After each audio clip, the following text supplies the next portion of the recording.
So, do you think Mr. Parker has helped the school out? Yes, and yeah, in some ways he has, yes. How is this? Okay, he has looked at the budget of the school, where we were spending too much money. He's looking at reducing our deficit, which is huge, and sort of easing that up in a multiple number of ways. Thank you. Thanks.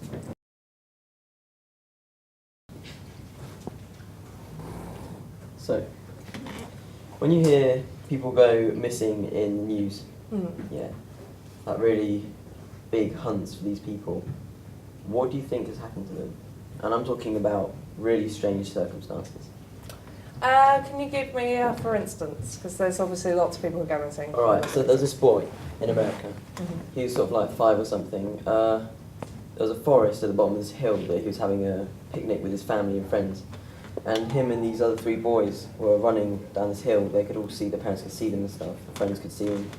He started running a bit faster, went into the forest, and they caught up with him like a second later and he was gone. So, are you, by asking that question, suggesting it's like alien life form then? Yeah. Okay, I don't really believe in aliens, so that's... What do you think could have happened? Anything. Could have fallen down the hole, broken his neck. Because that's the weird thing, there was a huge manhunt for him. They didn't find anything. No holes, nothing. Their family just saw him go. Strange, isn't it? I don't know. There we have it. What did you do before you came to Thomas Tyler School to teach, and why did you change to come here? Well, before I came here, I was actually unemployed for a little bit because I just finished work on a BBC show called Cash in the Attic, where I was an edit assistant, and my contract had run out. And I basically needed to make some money because I was living on my own in a shared house. And my sister, who was working here at the time, said, you know, there's a job going in the department that I've just left. She was an LSA at school.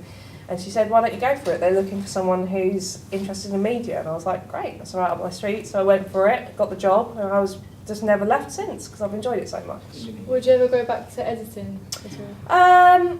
Yes, some people ask me that all the time actually, and I'm not sure if I would now because I'm kind of on that pathway of teaching.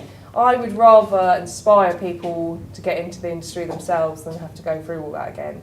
And also a big problem is that in the industry you need to have like stability. Like a lot of my friends lived in London, so they had a house where they can go back to their parents, whereas I didn't because my parents live abroad. So that's probably why I wouldn't, but I miss it, certainly. Welcome to our show, Miss Rebecca Shaki. Thank you. Thanks. I'm really fond of your teaching techniques. I was just wondering, how do you prepare for a lesson? Okay, so I think about the subject that I'm doing and get really enthusiastic about it, and then I look at the spec and think, what do they need to know? What do they need to learn? What steps do they need to go through? And then I just think about the most creative way I can do it, because I'm really excited about being creative in my lessons and getting people excited as I am. Fully So understand that, yeah, I just love it. I love teaching. Yeah, it's great. You seem to be a very enthusiastic teacher. So do you think this sort of rubs off on your students? I hope so. I don't know. You'd have to ask them, really. But most certainly. Most certainly. Oh, brilliant! Thanks. That's Thank my you day. Thank you so much. Thanks. So I hear that you've been quite successful with the movies you've been recently. Yeah, I'm doing really well actually. Yeah, loads of movies coming out. I'm really excited actually. Would you like to talk about any of your major roles? Yes, I was Jasmine in the real life version of Aladdin. I had to wear this really horrible itchy wig for that. It's quite long. It was not a good look. And the costume, well, that was like something else as well, you know.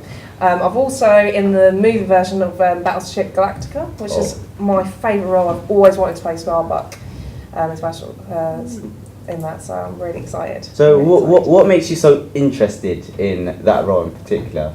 I love sci-fi. Sci-fi movies are brilliant. Anything sci-fi actually. I'm a proper geek. Proper geek. Yeah, so when I'm at home, you know, I've got my big old geeky glasses on, got my slacks on, you know.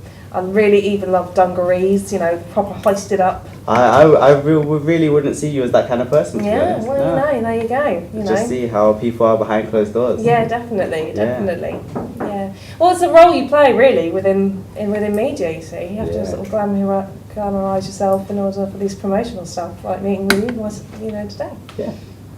Nice talking to you. And you, thanks for having me on. So cats, what's your opinions on them? Oh, I love cats. I love cats so much. Honestly, love cats. Got my own cat actually. Suki is her name. What breed? She's a tuxedo cat, so it's black with little white spots. She's got little white things. She just walks around and she's all in my face and stuff. It's great. Would you like any more cats or just? Yeah, I love cats. Honestly, love cats. Yeah. In fact, if I wasn't with my boyfriend, I think I'd have a house full of cats. I'd be the cat lady. Well, Yeah, love cats. I want another one actually, a kitten, but he won't let me have them. So. why not? Because we've got a rabbit, and he thinks a rabbit and a cat is just a bit too much. But I disagree. I love cats. My opinion is you should kick him out and get a new cat. Yeah,